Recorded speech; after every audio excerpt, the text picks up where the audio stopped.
Brush tip shape.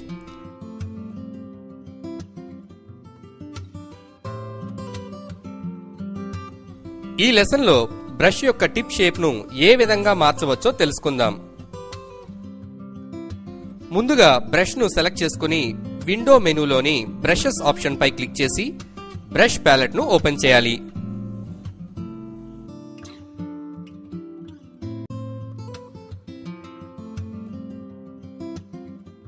కీబోర్డుపై F5 press చేయడం ద్వారా కూడా ఈ ప్యాలెట్ను ఓపెన్ చేయవచ్చు.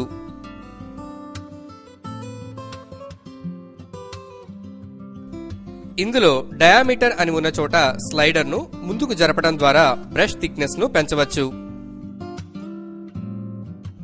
స్పేసింగ్ ను పెంచడం ద్వారా బ్రష్ లో డాటెడ్ స్ట్రోక్ అప్లై చేయవచ్చు.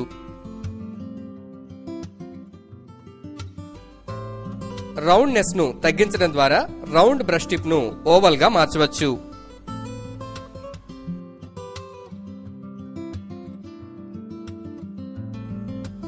బ్రష్ టిప్ యాంగిల్ ను మార్చడానికి యాంగిల్ అని ఉన్న చోట ఎంత యాంగిల్ లో రొటేట్ చేయాలో ఆ వాల్యూను టైప్ చేయాలి.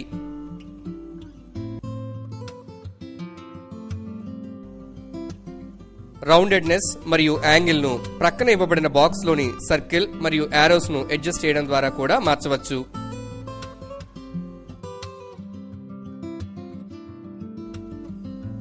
యాంగిల్ ను ఫ్లిప్ చేయడానికి ఫ్లిప్ ఆప్షన్స్ ని ఉపయోగించవచ్చు.